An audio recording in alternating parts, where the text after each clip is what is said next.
জীবনে ব্যর্থতা থাকবে, সেই সাথে সফলতাও আসবে। এই সফলতা এবং ব্যর্থতার মাঝে খুব খারাপ সময়টাই কিন্তু চমৎকার সঙ্গী হয় গান। সুপ্রিয় দর্শক, আপনাদেরকে চমৎকার সব গান শোনাতে আমি সামিয়া জাহান হাজির হয়ে গেছি এটিএন বাংলার পর্দায় এটিএন মিউজিক আয়োজন নিয়ে। সুন্দর সময়গুলো আরও একটু বেশি চমৎকার হয় যদি সাথে থাকে গান। সুপ্রিয় দর্শক, আয়োজনের শুরুতেই রয়েছে তেমনই একটি গান। ডক্টর মাহফুজুর রহমান একজন সফল ব্যক্তিত্ব, বর্তমানে গানকে ভালোবেসে গানেই খুব বেশি সময় দিচ্ছেন। সুপ্রিয় দর্শক, এবারে রয়েছে আপনাদের জন্য ডক্টর মাহফুজুর রহমানের কণ্ঠে চমৎকার একটি গান। চলে এসেছে কাঙ্ক্ষিত মুহূর্ত সেলিব্রিটি আড্ডা সেগমেন্টে।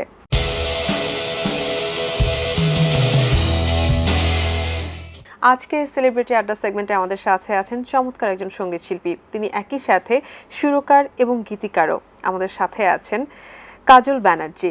গল্প গানে আড্ডায় সময়টা কাটবে বেশ। অবশ্যই দর্শক আপনারা কিন্তু আমাদের সাথেই থাকবেন, কোথাও যাবেন না।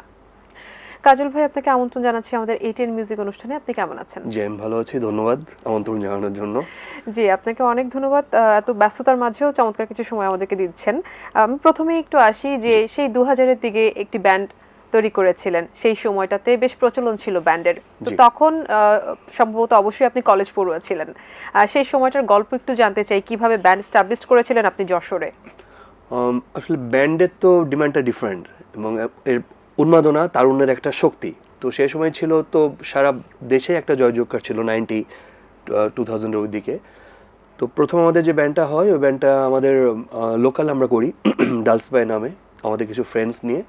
সেটা নিয়ে বেশ কিছুদিন আমরা শো করি। তারপরে যশোর যখন MM কলেজে পড়াশোনা করতাম তখন আমাদের যশোর উদিতির সাথে ছিলাম আমাদের ব্যান্ডের পাশাপাশি। আচ্ছা। তো ওইটা নিয়ে আমরা যশোরে অনেক শো করছি এবং যশোর থেকে যখন ঢাকাতে আসি, যশোরে আমরা আরেকটা ব্যান্ডের সাথেও কাজ করেছি হার্ডওয়ে নামে। তারপরে ঢাকাতে এসে নাইটিঙ্গেলের সাথে কাজ করেছি দীর্ঘদিন। মোটামুটি সেই সেটআপটা ডিফারেন্ট সেটআপ ছিল, যে সবার মধ্যে একটা আলাদা আকর্ষণ ছিল, একটা কখন প্র্যাকটিস করব টাইমটা ছিল, প্র্যাকটিস সেশন ছিল, মানে এটা ডিফারেন্ট একটা এক্সপেরিয়েন্স ছিল। তো সেই সময়টাতে ব্যান্ডের যে গানগুলো প্র্যাকটিস করা হতো সেই গানগুলোর মধ্য থেকে একটি গান কি আমাদেরকে এখন শোনাবেন? হ্যাঁ, অবশ্যই। মূলত আমরা তখন করতাম কি, আমাদের কিছু মৌলিক গান নিয়ে কাজ করতাম। আচ্ছা, মৌলিক গান নিয়ে কাজ করতাম। তো আমার ডালস বাইয়ের যে ফার্স্ট আমরা কিছু গান নিয়ে কাজ করেছি, তো তার মধ্যে একটি গান আমি শোনাচ্ছি অবশ্যই। বন্ধু তুমি ভালো থেকো, বন্ধু তুমি সুখে থেকো, বন্ধু তুমি পাশে থেকো, প্রিয় বন্ধু আমার। যত বড় হই আমি, যত দূরে রও তুমি, ঠিক খুঁজে নেব তোমাকে, প্রিয় বন্ধু আমার। বন্ধু তুমি সুখে থেকো, বন্ধু তুমি ভালো থেকো, বন্ধু তুমি পাশে থেকো, প্রিয় বন্ধু আমার। বাহ, খুব সুন্দর একটা সাবজেক্ট আপনি চুজ করেছেন, যেখানে অন্যান্য সবাই ভালোবাসা এবং আসলে এখন বর্তমান সময়ের গানগুলোতে ভালোবাসাকেই শুধুমাত্র বেছে নেওয়া হয় সাবজেক্ট হিসেবে, সেখানে আপনি বন্ধুকে বেছে নিয়েছেন, এটা নিয়ে কাজ করতে চাচ্ছেন। সেই 2002 থেকে যশোরে একটানা কাজ করেছেন, পরবর্তীতে 2007-এ ঢাকায় এসে নতুনভাবে আরো একটি ব্যান্ডের সাথে সংযুক্ত হয়ে কাজ করেছেন। দুটার মধ্যে কাজের পার্থক্য তো অবশ্যই অনেক বেশি ছিল। আপনার ক্ষেত্রে আপনি কি কি ফেস করেছেন, কি কি প্রতিবন্ধকতা ছিল বা কি কি পার্থক্য পেয়েছেন? এটা আসলে সেই চিরচরিত ব্যান্ড করতে গেলে যেটা মফস্বলে যে জটিলতা থাকে, একটা রুম পাইতে গেলে খুব কষ্ট, কেউ কখনো একটা প্র্যাকটিস রুম রেন্টও দিবে না। আচ্ছা, তো সেটাও একটা খুব যন্ত্রণাদায়ক ব্যাপার। প্লেসটা খুব বেশি প্লেসটা পাওয়া খুব টাফ ছিল। তো আমার ফ্যামিলি ছিল খুব মিউজিক ফোকাসড। আচ্ছা, আমার বাবা অধ্যাপনা করতেন। তো বাবা আমাকে মানে পার্সোনালি বাবা খুব ব্যাকআপ করতেন। তো সাধারণত আমরা যেটা দেখেছি যে সন্তান যখন ব্যান্ড করতে চায় বাবা মা কিন্তু একদমই পছন্দ করেন না। এটা সত্যি। কিন্তু বাবার কথা ছিল যে পড়াশোনাটা চালিয়ে যেতে হবে, যেভাবে মাস্টার্স করতে হবে, তুমি মিউজিক করো, কোনো সমস্যা নেই, বাট করতে হবে এটার পাশাপাশি। তো বাবার ফার্স্ট গিটারটা কিনে দেওয়া আমার এখনো মনে পড়ে, সেটা নিয়ে চলা। সেটা বাবাই কিনে দিয়েছিলেন? আচ্ছা। তো তারপরে এমনও অবস্থা ছিল যে ঠিক আছে, কোনো প্র্যাকটিস জায়গা পাওয়া যাচ্ছে না, আমার দেওয়ার সাথে প্র্যাকটিস করতাম। এমন হয়েছে, আমার ফ্রেন্ডস সবাই আসতো। তারপরে যখন যশোরে আমরা গেলাম, যশোরে আমার কিছু আরো ডেভেলপমেন্ট আসলো। আমার যে প্রথম আমার গিটারের হাতে গড়ি ছিল প্রত রুমু ভাই, উনি নাই আজকে। তারপরে সুইট ভাইয়ের কাছে আমার শেখা, ওনার কাছে গিটার শিখে পাশাপাশি গানও যে শেখা যেটা চর্চা ছিল প্রয়াত অমলেন্দু স্যার, উনি নেই, আমাদের মিতাদি ছিলেন, ওনার কাছে শিখছি। ঢাকাতে এসে সঞ্জীবদের কাছে, ওনার কাছে গুরুজির কাছে শেখা। এবং দ্বিতীয় যেটা হয়েছেন যে এখন আমি ঢাকাতে আসার পর যে বড় ব্যাপারটা ছিল যে গিটার এবং টোটাল মিউজিক সাপোর্ট করে একটা দিকে এগিয়ে যাওয়া, তো সেটা হচ্ছে না আমার মির্জা মনু ভাই, আমার যার কাছে এখন আমার লার্নিং, বাংলাদেশ টেলিভিশনের একজন প্রখ্যাত আপনার মিউজিক ডিরেক্টর এবং খুবই ভালো মনের একজন মানুষ। এবং সবথেকে বড় কথা যে ব্যাকআপ দেওয়া এবং মানুষকে সাপোর্ট করা, যে মিউজিকটাকে সাথে নিয়ে চলা, স্বপ্ন দেখতে পারাটা এবং স্বপ্ন দেখার সুযোগ করে দেওয়াটা একটা বড় ব্যাপার। এবং ভাইয়ের তত্ত্বাবধানে বেশ আমার 2টা সিডিও আসছে সাউন্ডটেক থেকে, সেগুলো নিয়ে কাজ করেছি, মিউজিক ভিডিও কয়েকটা কাজ করেছি। তো যশোরটা ছিল ডিফারেন্ট, যশোরটা ধরেন, আর ঢাকাটা হচ্ছে ডিফারেন্ট। তবে আমার কাছে যেটাই হোক স্টেজটা মনে হচ্ছে ডিফারেন্ট একটা ব্যাপার। স্টেজ হচ্ছে ডিরেক্ট কানেক্টিভিটি অডিয়েন্সের সাথে আমার, আর ওটার ডিমান্ডটাও খুব, অ্যাপিলটাও অনেক ডিফারেন্ট। আচ্ছা, ঢাকায় যখন ব্যান্ডের সাথে কাজ করা হয়, যেটা বলছিলেন যে ঢাকায় আসার পর আপনার একটু হাঁটি পাপা করে অনেকটা দূর আসা হয়েছে, সেই সময়টাতে কোন গান বা কাদের গান আপনাকে সব থেকে বেশি উদ্দীপ্ত করতো? মূলত যেটা হয়েছে ব্যান্ড বলতে গেলে আমার সবসময় মানে আমি একটু যে গিটার বেস গানগুলো পছন্দ করতাম। তো গিটার বেস গান পছন্দ করা যেমন আমার ভীষণ ভালো লাগতো যে এইখানে আমাদের শ্রদ্ধেয় লাখি ভাইয়ের গান, তারপরে সঞ্জীব চৌধুরী দাদার গান, কুমার বিশ্বজিৎদার গান, তারপর অবশ্যই আমাদের শাপিন ভাই, বাচ্চু ভাই, জেমস ভাই, যারা লিজেন্ড, আমাদের সবার গানই ভালো লাগতো। চেষ্টাও করতাম কিছু কিছু করার, ভালোও লাগতো অবশ্যই। তো এই যে এতগুলো লেজেন্ডের কথা বললেন, তাদের কেউ কেউ আমাদের মাঝে আছেন, কেউ কেউ আমাদের থেকে প্রয়াত হয়েছেন, তাদের কোনো একটা ফেভারিট গান যেটা আপনার খুব ভালো লাগে শুনতে চাচ্ছি। হ্যাঁ অবশ্যই, আমি শ্রদ্ধেয় লাখি ভাইয়ের একটা গান শোনাচ্ছি আপনাকে। আমায় ডেকো না, ফেরানো যাবে না, ফেরারি পাখিরা কুলাই ফেরে না। আমায় ডেকো না, ফেরানো যাবে না, ফেরারি পাখিরা কুলাই ফেরে না। আমায় ডেকো না। খুবই আলোচিত একটি গান, যে গানটির মাধ্যমে লাকি স্যার আরো বেঁচে থাকবেন আমাদের মাঝে হাজার হাজার বছর। এই গানগুলো আসলে কখনো পুরনো হবে না। যতদিন বাঙালি সত্তা থাকবে সারা পৃথিবী জুড়ে, বাংলা গানের মানে এই সাম্রাজ্য থাকবে ভাই, এভাবেই থাকবেন আমাদের মধ্যে। ব্যান্ডের কথা তো জানলাম আপনার হাতে খড়ি, একটু করে পথ চলা। তো বর্তমান সময়ে কাজ করছেন মৌলিক গান নিয়ে, একদমই নিজের আলাদা একটা ক্যারিয়ার নিয়ে ফোকাসড। তো সম্প্রতি অনেকগুলো কাজ বের হয়েছে, তার মধ্যে একটি কাজ যেটি অগাস্টেই এসছে এবং দর্শকদের মাঝে বেশ সাড়া পাচ্ছেন আপনি। এই কাজটি সম্পর্কে একটু জানতে চাই আপনার কাছ থেকে। অবশ্যই, এই গানটা আসলে এটা সুনয়না, মানে আমরা যদি বলি নয়ন চোখ, তো এটা একটা জাস্ট একটা ফিগার, একটা আপনার ক্যারেক্টার। তো গানটাকে এভাবে আমার কাছে মনে হচ্ছে যে না, এটাকে একটু টিনেজ ফিলে, যে যখন টিনেজ একটা খুব একটা ব্যাপার থাকে যে ভালো লাগার ব্যাপারটা, তো সেই জায়গা থেকেই একটা ক্যারেক্টারকে তৈরি করে গানটা করা। খুব সুন্দর নামের টাইটেলের সুনয়না, এই গানটি তাহলে দর্শকদেরকে একটু দেখিয়ে আসি, কি বলেন? অবশ্যই। সুপ্রিয় দর্শক, চলুন দেখে আসি কাজল ব্যানার্জির কণ্ঠে সুনয়না গানটি। সুনয়না তোমার অশ্রু আমায় বড় নিস্তব্ধ করে দেয়। ভেবো না সুনয়না ফুরিয়ে যায়নি আমি, এখনো আছে সে হলদে সময়। চিৎকার করে বলো তুমি ভালোবাসো আমায়, চিৎকার করে বলবো আমি ভালোবাসি তোমায়, শুধু তোমায়।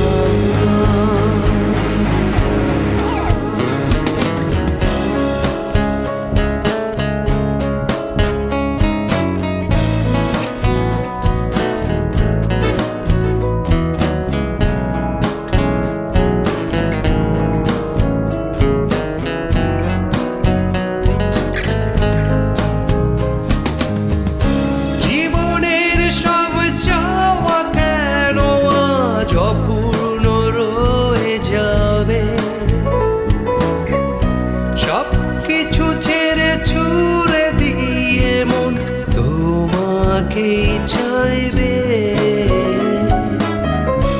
জীবনের সব চাওয়া কেন আজ অপূর্ণ রয়ে যাবে। সব কিছু ছেড়ে ছুড়ে দিয়ে মন তোমাকেই চাইবে। পরিচিত সেই মুখ তোমার, পরিচিত সেই হাসি, সব কিছু ছেড়ে ছুড়ে দিলে তোমায় ভালোবাসি। চিৎকার করে বলো তুমি ভালোবাসো আমায়। চিৎকার করে বলবো আমি ভালোবাসি তোমায়, শুধু তোমায়।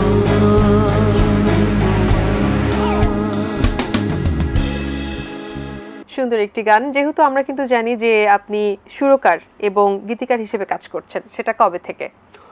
এটা মূলত হচ্ছে রিসেন্টলি বলবো না, এটা বেশ আগে থেকেই করি। আরও বেশি তত্ত্বাবধানে যেটা যে আমি বললাম যে মনু ভাই, মির্জা মনু ভাইয়ের কাছে মোটামুটি টুকটুক করে যেটা জানা বা পড়া উনি বোঝানো, ওনার থেকেই ফার্স্ট আমার অ্যালবামেই সবই গানগুলো ছিল ভাইয়ের লেখা, কিন্তু আমার 2-3টা গান ছিল শ্রেয়াতে। আচ্ছা। তারপরে ফেরাই আমার এমন, ওটাতেও ভাইয়ের বেশ কিছু ছিল, ভাইয়েরই লেখা, মির্জা মনু ভাইয়ের কথা সুরে আমার ওখানে 3-4টে গান ছিল। এইভাবে আস্তে স্লোলি একটা একটা করে। তারপরে ফার্স্ট যে মিউজিক ভিডিও করলাম কখনো যদি, ওটার মধ্যে আমারটা ছিল। পরে একটা যেটা মিউজিক ভিডিও কি হবে বন্ধু বলো আমার ছিল, আর রিসেন্ট এটাও আমার। কার অনুপ্রেরণায় বা কোন জিনিসটা দেখে আপনার কাছে মনে হলো যে আমিও গীতিকার হিসেবে এবং সুরকার হিসেবে ইন্ডাস্ট্রিতে কাজ করতে পারি? ওয়েল, এটা আসলে আমার কাছে মনে হয়েছে ঠিক এভাবে বলতে গেলে যে আমার খুব বেশি ভালো লাগতো অঞ্জনদার গান। আচ্ছা। ভীষণ ভালো লাগতো। আচ্ছা। যে একটা গিটার নিয়ে যে সুন্দর করে কথা বলা যায়, একটা সবকিছু সমাজের সবকিছুকে তুলে ধরা যায়, মানুষকে ইন্সপায়ার করা যায়, মানুষের মুখে হাসি ফোটানো যায়, বিশেষ খুব খুনসুটি করা যায়। আবার অনেক না বলা কথাগুলো কিন্তু গানের মাধ্যমেই বলা যায়, না বলা কথাগুলো বলা যায়। তো এটা নিয়ে যেমন উনি এমন এমন একটা ক্যারেক্টারকে তুলে আনছেন, বিষয়কে তুলে আনছেন যেটা সমাজের সচেতনতার জন্য, আবার পাশাপাশি ভীষণ মানুষকে দোলা দিচ্ছে। আচ্ছা। তো এই জায়গা থেকে আমার মনে হচ্ছে না তাহলে আমি কেন চেষ্টা করব না, একটু চেষ্টা করব, অবশ্যই আমি দেখি পারি। এই যে গানের 3টা সত্তা নিয়ে আপনি কাজ করছেন, জি, কিন্তু নিজেকে কোন সত্তাতে পরিচিত করতে বেশি ভালো লাগে? অবশ্যই শিল্পী, সর্বপ্রথম কণ্ঠশিল্পী। হ্যাঁ অবশ্যই, কারণ শিল্পীর বিষয়টা হচ্ছে যে আমি ডিরেক্ট একটা ইন্টারাকশন হচ্ছে আমার শ্রদ্ধেয় অডিয়েন্সের সাথে। আমি ওনাদেরকে একটা পারফরমেন্স দিতে পারছি, আমার ভালো লাগছে, ওনাদের ফিডব্যাকটা নিতে পারছি, ওনাদের সাথে আমার একটা ডিরেক্ট সংযোগ হচ্ছে। তো এটা আমার কাছে এই ফিলটা আমার বেশি ভালো লাগছে। এই যে তাহলে সবাই বলছে যে রুচির দুর্ভিক্ষ, এটার সাথে আপনি কতটুকু একমত? আসলে এই জিনিসটা আমি খুব মজার ব্যাপার, আমার কোশ্চেন হচ্ছে এটাই যে আমি কি করছি এটা আমি করছি, কিন্তু আপনি কিভাবে নিচ্ছেন এটা আপনার বিষয়। আচ্ছা। আমি একজন স্বাধীন নাগরিক হিসেবে করতে পারি, আমার মন যেটা চাইছে করতে পারি, এটা দিয়ে যদি আমি সামান্যতম বিনোদন নিতে পারি, আমার নিজের আত্মাকে একটু শান্তি দিতে পারি, এটা ডিফারেন্ট থিং। কিন্তু আপনি যদি আপনার সচেতনতা দিয়ে, আপনার মানে উঁচু মনের মানসিকতা দিয়ে আমার এটাকে আপনি সুন্দর করে টিউন করে নেন, আপনি যেটুকু অক্সিজেন রেখা নিলেন, যেটুকু কার্বন ডাই অক্সাইড বের করে আপনি করে দিলেন। আচ্ছা, মানে আপনি ভালো খারাপ দুইটাই দেখছেন। হ্যাঁ, আমার কাছে মনে হচ্ছে এটা যে রুচির দুর্ভিক্ষ, অবশ্যই মনে হচ্ছে যে এটা এরকম, কিন্তু পাশাপাশি হচ্ছে এটাই যে হয়তো উনি বা রুচির দুর্ভিক্ষ আছে বলেই ভালো কিছু সৃষ্টি হচ্ছে। আচ্ছা, গল্প করতে করতে আমাদের সময় শেষের দিকে, আমাদেরকে যেতে হবে। যাওয়ার আগে আমাদের এটিএন বাংলার দর্শক, আপনার যারা সহকর্মী, সহসাথী এবং আপনার যারা পছন্দের শিল্পী আছেন এবং আপনাকে যারা পছন্দ করেন, তাদেরকে কি বলে যাবেন? আমি অবশ্যই ধন্যবাদ দিই এটিএন বাংলা কর্তৃপক্ষকে, কারণ আমার কাছে মনে হয়েছে যে এই প্ল্যাটফর্মে এবং এটিএন বাংলাতে নতুনদের সুযোগ অনেক বেশি, প্রমোট করার সুযোগটা অনেক বেশি। এখানে মানুষ নতুন যারা স্বপ্ন দেখছেন তারা একটা সুযোগ পান, কাজ করতে পারেন এটা। আর পাশাপাশি আমার শ্রদ্ধেয় দর্শকবৃন্দ, আমার সহকর্মী, আমি বিশ্বাস করি আমাকে সবাই ভালোবাসেন, তো আমিও সবাইকে ভালোবাসি। আমার একটা অনুরোধ, যতদিন আমরা আছি সুস্থ, শুদ্ধ এবং সঙ্গীতের সাথেই থাকবো, ভালো গানের সাথে থাকবো। আমি কোনো খারাপ গান বলে কিছু বলছি না, আমি শুধু বলতে যাচ্ছি আপনি যেন একটা ভালো কথার গান শুনবেন, একটা ভালো সুরের গান শুনবেন, যে কথাটা, যে সুরটা আপনার ভেতরে আপনাকে একটু হলেও নাড়াবে, একটু হলেও ভাবাবে। তো আমাদের বাংলাদেশ অনেক বড় ঐতিহ্যের দেশ, অনেক মানে আমাদের সঙ্গীত অনেক শক্তিশালী, অনেক বেশি। একটা আমাদের বুকে দাগ কাটতে পারে। তো সেই জায়গায় আমাদের এই গর্বকে নিয়ে যেন আমরা চলতে পারি, যতদিন অবধি সারা পৃথিবীতে বাঙালি সত্তা থাকবে, আমাদের এই সত্তাকে নিয়ে, আমাদের গর্বকে নিয়ে আমরা এগিয়ে যাব, এটাই আমার চাওয়া। ইনশাল্লাহ অবশ্যই আমরা আমাদের এত সুন্দর ঐতিহ্য এবং এত স্ট্রং আমাদের যে সংস্কৃতি সেটা সবার মাঝে পৌঁছে যাবে, আমরাও সেই কামনা করছি। তো গল্প গানে আড্ডায় আমাদের সময় শেষ, আমাদের যেতে যেহেতু হবে, আমি আমার দর্শকদের কাছ থেকে বিদায় নিলেও আমরা কিন্তু আপনার গান শুনে আমাদের আয়োজন শেষ করব। তো এর মধ্যে আপনি ভেবে ফেলুন কোন গানটি আমাদেরকে শোনাবেন, আমি আমার দর্শকদের থেকে বিদায় নিয়ে নিচ্ছি। সুপ্রিয় দর্শক, বেশ গল্প হলো, গান শুনলাম, যেতে তো হবে, তবে যাবার আগে কথা দিয়ে যাচ্ছি আগামী পর্বে আবারও আসবো আপনাদের পছন্দের কোনো একজন শিল্পীকে নিয়ে, চমৎকার চমৎকার সব গান নিয়ে। সেই পর্যন্ত সবাই ভালো থাকুন, সুস্থ থাকুন, এটিএন বাংলার সঙ্গে থাকুন। আমি সামিয়া জাহান এখানে বিদায় নিচ্ছি, আল্লাহ হাফেজ। কোন গানটি শুনছি আমরা? আমি এখন অঞ্জনদার একটা গান শোনাতে শোনাতে শেষ করব। প্লিজ। কালু সাহেবের মেয়ে স্কুল পালিয়ে ধরতে তোমার দুটো হাত, কত মার খেয়েছি, মুখ বুজে সয়েছি, অন্যায় কত অপবাদ। বয়স তখন ছিল 15, তাই ছিল স্বপ্ন দেখার ব্যারাম। মাথার ভেতরে ছিল এলভিস প্রিসলি, খাতার ভিতর তোমার নাম। ম্যারিয়ান, ম্যারি ম্যারিয়ান, ম্যারিয়ান মারি, ম্যারি